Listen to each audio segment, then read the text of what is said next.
గొప్పవాడు కాడని నేను మీతో చెప్పిన మాట జ్ఞాపకము చేసుకొనుడి. లోకులు నన్ను హింసించిన ఎడల దాసుడు యజమాని కంటే గొప్పవాడు కాదు. లోకము నన్ను హింసించిన ఎడల మిమ్మును కూడా హింసింతురు. నా మాట గైకొనిన ఎడల మీ మాట కూడా గైకొందురు. మీ మాటను కూడా గైకొందురు. అలానే లూకా సువార్త 16:15 చూడండి. లూకా సువార్త 16:15. ఆయన, మీరు మనుషుల ఎదుట నీతిమంతులను అనిపించుకొనువారు గాని దేవుడు మీ హృదయములను ఎరుగును. మనుషులలో ఘనముగా ఎంచబడినది దేవుని దృష్టికి అసహ్యము.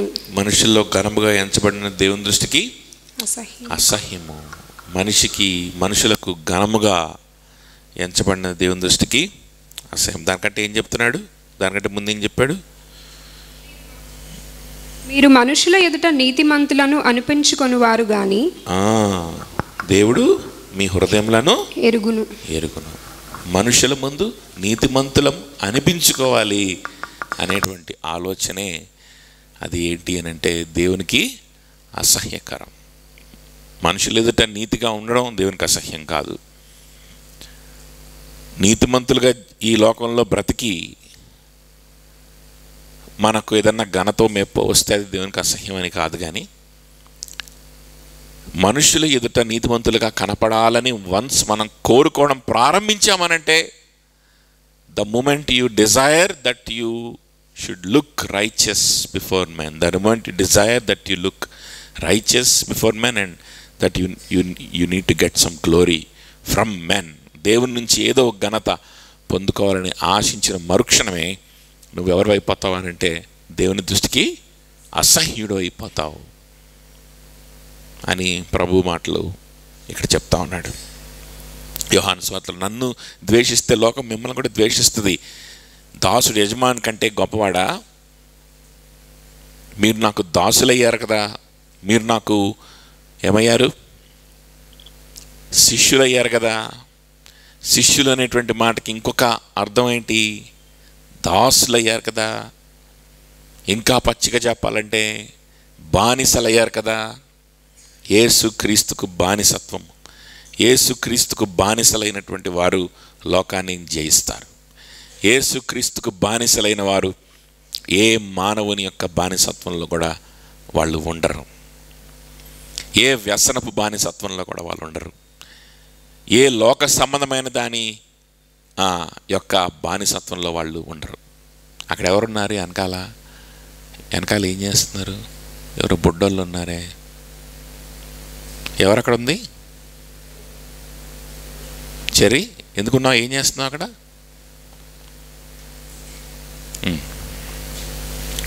రైట్. కానుకలు తీసుకునే సమయంలో మాత్రమే వాటర్లు తాగాలి, ఇంకా లేకపోవడానికి లేదు. అక్కడ కూర్చొని ఏదో ఒకటి చేసుకోండి. రైట్.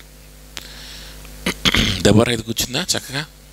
వెరీ దెబ్బరా, వెరీ గుడ్. Okay, right. చూడండి, సో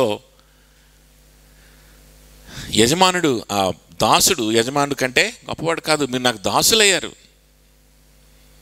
యేసుక్రీస్తుకు దాసులమైతే, యేసుక్రీస్తుకు బానిసనైతే నేను లోకానికి బానిసనవను. నేను ఒక మనిషికి బానిసనైనట్టు ఉండదు నా జీవితం. నా జీవితంలో విలువ వస్తుంది, నా జీవితానికి అర్థం వస్తుంది. ఒక మనిషికి బానిస అయితే నా జీవితంలో అర్థమే లేకుండా పోద్ది. కానీ యేసుక్రీస్తుకు బానిస అయితే అట్లా కాదు, అది వేరే.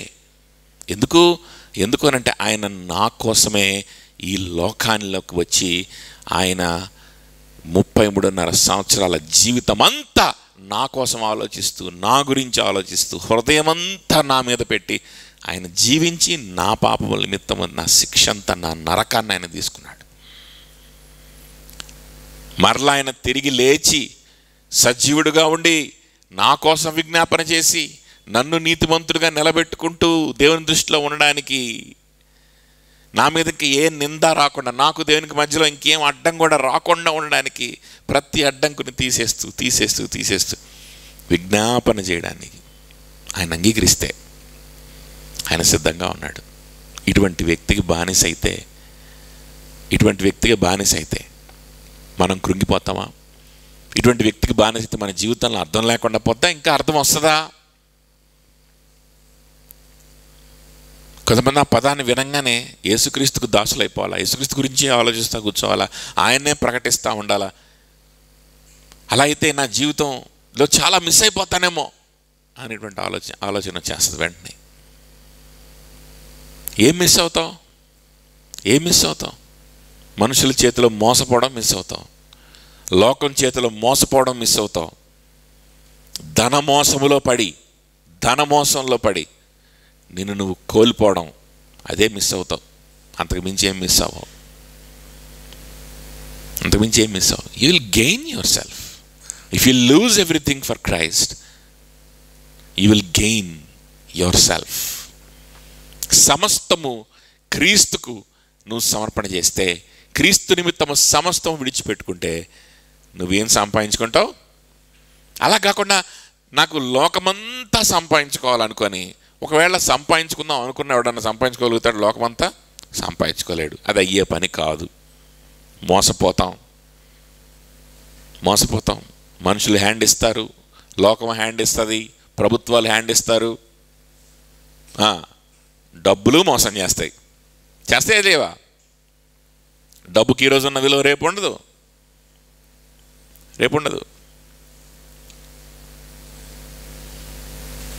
కాబట్టి ఇవన్నీ మోసం చేస్తూ ఉంటాయి. కాబట్టి can you gain the whole world in the first place? No, you can never do that. చేయలేవు. ఒకవేళ చేయగలిగినా లోకమంతటిని నువ్వు సంపాదించుకునేంత సీన్ నీకున్నా, ఆ లోకమంతటిని సంపాదించుకొని నీ సొంత ప్రాణమును కోల్పోతే నీకేమీ ప్రయోజనము? నీ జీవితానికి విలువ ఉండదు, నీ జీవితానికి అర్థం ఉండదు. వెనక్కి తిరిగి చూసుకుంటే ఏంటి నా జీవితం అంటే అర్థం లేని జీవితం, తృప్తి లేనటువంటి జీవితం. అదే ఉంటుంది. కానీ యేసుక్రీస్తు కోసం సమస్తమును విడిచిపెట్టుకోవడానికి నువ్వు సిద్ధపడి చూడు. నీకు లోకమంతా నీ సొంతం అయితే కదా, లోకమంతా విడిచిపెట్టుకోవడానికి. నీకున్నది కొద్దివే. వాటిల్లో అవి కూడా నీవు కాపాడుకోలేనటువంటివి, జీవితాంతం నువ్వు కాపాడుకోలేనటువంటివి. అవన్నీ డబ్బైనా అది ఏదైనా, something which you can never keep for ever with you. ఖచ్చితంగా ఏదో రోజు అవి వెళ్ళిపోవాలి, అవి మోసం చేస్తాయి నేను. అలాంటి విషయాల్ని ప్రభు కోసం విడిచిపెట్టుకుంటే, ఇదిగో అయ్యా నీకు నేను బానిసగా మారుతున్నాను. ఏదో మనకున్న డ్రీమ్స్, మనకున్నటువంటి యాంబిషన్స్ ఇవే గొప్పవి. ఈ లోకంలో మనకున్న డ్రీమ్స్, మనకున్నటువంటి ప్రణాళికలు ఇవే గొప్పవి. వీడికి మించి ఇంకేముంటుంది? అవి చాలా ఉన్నతమైనవి. ఈ లోకంలో నేను సంపాదించిన ఘనత, ఈ లోకంలో నేను సంపాదించుకునే సెక్యూరిటీ, దానికి మించిన సెక్యూరిటీ ఇంకేముంటుంది? డబ్బు ఉంటే ఉండే సెక్యూరిటీ, దానికి మించిన సెక్యూరిటీ ఇంకేంటి అన్నట్లుగా ఉంటుంది మన ఆలోచన. ఎంత మోసకరమైన ఆలోచన ఇది, ఎంత బుద్ధిహీనమైన ఆలోచన కదా. వీటన్నిటిని విడిచిపెట్టుకోవాల్సిందేనా అనంటే, బదులుగా నువ్వు పొందుకునేది ఆయనకి నువ్వు దాసుడు అయిపోతా ఉన్నప్పుడు, ఆయనకి నువ్వు స్లేవ్ అవుతా ఉన్నప్పుడు కదా.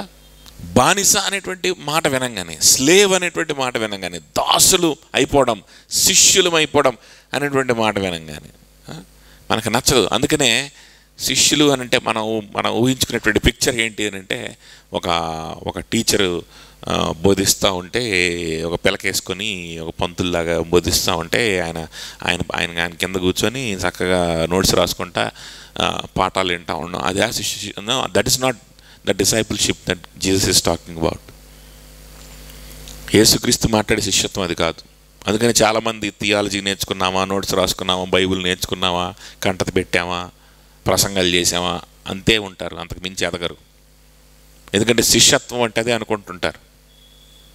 శిష్యత్వం అంటే అది కాదు. శిష్యత్వం అంటే బానిసత్వం. నిన్ను ప్రాణము పెట్టి ప్రేమించిన వ్యక్తికి నువ్వు బానిసవైతే నీ జీవితానికి అర్థం వస్తుంది.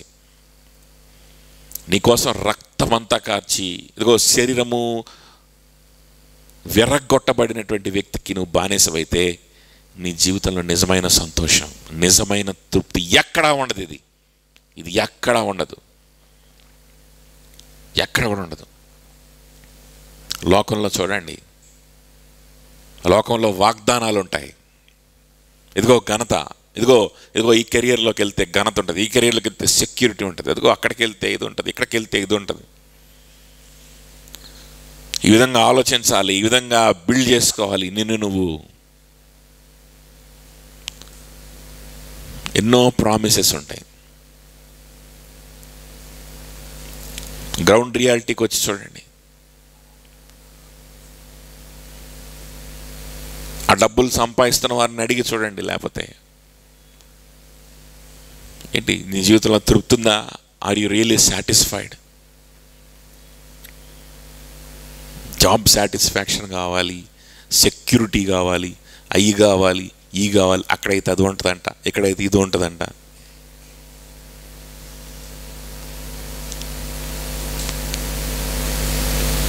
ఎంబీబీఎస్ అయిపోయిన తర్వాత అది చేస్తే అక్కడ ఏదో ఆపర్చునిటీస్ ఉంటాయండి, ఇక్కడ ఇవన్నీ రకరకాల. వాళ్ళ అది చేస్తున్న వాళ్ళని అడగండి వెళ్ళి, do you think your life is meaningful? Do you think you have the real happiness in your life? The real happiness. యేసుక్రీస్తుకు దాసోహం అయితే నీకు కలిగేది నిజమైనటువంటి రక్షణ. ఇదిగో ఈ డబ్బు, ఈ మనుషులు, ఈ కెరియర్లు ఇవేవి ఇవ్వలేనటువంటి, ఇవ్వడానికి ఫెయిల్ అయినటువంటిది ఆ సంతోషం ఏదైతే ఉందో, ఆ సెక్యూరిటీ ఏదైతే ఉందో, ఆ కుటుంబం ఏదైతే ఉందో, ఆ భద్రత ఏదైతే ఉందో, ఆ ప్రేమ ఏదైతే ఉందో, అది నీకు వచ్చేది యేసుక్రీస్తుకు దాసుడు అయితే.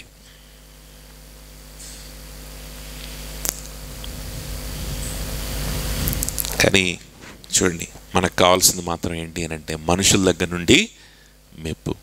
మనుషుల దృష్టిలో నీతిమంతులం అనిపించుకోవాలి, మనుషుల దృష్టిలో నీతిమంతులం అనిపించుకోవాలి, మనుషుల దృష్టిలో అంత సక్సెస్ఫుల్గా ఉన్నాం అనిపించుకోవాలి, మనుషుల దృష్టిలో ఆశీర్వదింపబడ్డాం అనిపించుకోవాలి. మనుషుల దృష్టికి ఘనమైనది దేవుని దృష్టికి ఏంటంట? అసహ్యము. ఈ విషయం చాలామందికి తెలియట్లేదు, కానీ స్టెఫెన్కు తెలిసినటువంటి గొప్ప సత్యం అన్నమాట. నేను నా యజమానుడి కంటే గొప్పవాడిని కాదు. నా యజమానుడిని గనపరిచారా? నా యజమానుడిని నెత్తిని పెట్టుకున్నారా? నా యజమానుడిని అబ్బా నువ్వు ఎంత ఆశీర్వదింపబడిన వ్యక్తివయ్యా అన్నారా? లేకపోతే దయ్యం పట్టినవాడు అన్నారా? నా యజమానుడిని తీసుకెళ్ళి సింహాసనం మీద కూర్చోబెట్టారా? లేకపోతే ముళ్ళ కిరీటం పెట్టారా? ఏం చేశారు నా యజమానుడిని? నా యజమానుడి కంటే నేను గొప్పవాడినా అనే ప్రశ్న వేసుకుంటే స్టెఫెను చేయగలిగిన పని మనందరం చేయగలుగుతాం. అది పెద్ద విషయం కాదు. ఆ బల్లలో ఉన్నది అదిగో ఆ యజమానుని యొక్క రక్తము. ఆ యజమానుడు మన కొరకు దాసుడైపోయాడు, తన తండ్రికి దాసుడైపోయాడు. మన యజమానుడు, మన రాజు, మన సృష్టికర్త, ఆయన మానవ రూపాన్ని ధరించుకొని రక్త మాంసముల్లో పాలివాడై ఆ రక్తమంతా పోయేంత వరకు ఆయన జీవితంలో నిరీక్షణ లేనంతగా ఆయన విరగొట్టి నలగొట్టబడేంత వరకు కూడా ఆయన లోబడ్డాడు. ఆయనను చూచి వ్యసనాక్రాంతుడిగా చూచి, ఆయనను చూచి ముఖము తిప్పుకున్న వారే కానీ ఆయన చూసి జాలిపడిన వాళ్ళు కూడా లేకుండా ఉన్నారు. ఘనత సంగతి తర్వాత జాలిపడిన వారు కూడా లేని స్థితికి నా నిమిత్తము నీ నిమిత్తము, నా పాపము నీ పాపమును ఆయన భరించి ఆ స్థితికి ఆయన దిగజారాడు. అదిగో దానికి సాదృశ్యమే ఆ బలలో ఉన్నటువంటి రసము, ఆ రొట్టె. నా యజమానుడు ఈ విధంగా మారిపోతే నాకు ఘనత ఎందుకు? నా యజమానుడు ఈ విధంగా మారిపోతే నాకు నా సొంత ఆలోచనలు ఎందుకు? నా యజమానుడు తన తండ్రి చిత్తాన్ని నెరవేర్చడానికి దాసుడైపోతే నాకు నా సొంత చిత్తం ఎందుకు? నాకు నా సొంత ప్రణాళికలు ఎందుకు? నా సొంత జ్ఞానం ఎందుకు? అది స్టెఫనుకు ఉన్నటువంటి విశ్వాసం. ఈరోజు అటువంటి విశ్వాసం కలిగినటువంటి వ్యక్తులే నిజమైనటువంటి దేవుని బిడ్డలు. వారే నిజమైన సంఘ సభ్యులు. వాళ్ళే సంఘ సభ్యులుగా ఉండగలుగుతారు. ఆబ్వియస్లీ మిగిలిన వాళ్ళు సంఘ సభ్యులుగా ఉండలేరు, సంఘంలో ఏమడలేరు. వారు ఏదో ఆదివారం వచ్చి పోవడం తప్ప నుంచి ఇంకేమీ చేయలేరు సంఘంలో. ఎందుకంటే విశ్వాసం లేదు. ఎందుకంటే స్టెఫనుకున్న విశ్వాసం లేదు. ఆ విశ్వాసం కలిగిన వాళ్ళే రక్షింపబడిన వ్యక్తులు, నిత్య జీవానికి వారసులు, లేదా నిత్య నరకానికి వెళ్ళిపోవాల్సినటువంటి పరిస్థితి ఉన్నటువంటి వ్యక్తులు. కాబట్టి ఆ పరిస్థితుల్లో మనం ఎవరో ఉండకుండా ప్రభువుకు జీవితాన్ని సమర్పణ చేద్దాం. సంఘంలో నిజమైన సభ్యులుగా నిలబడదాం. ప్రభు కోసం బ్రతకడానికి, ప్రభువుకు దాసులుగా బ్రతకడానికి మన జీవితాన్ని let us display our lifes.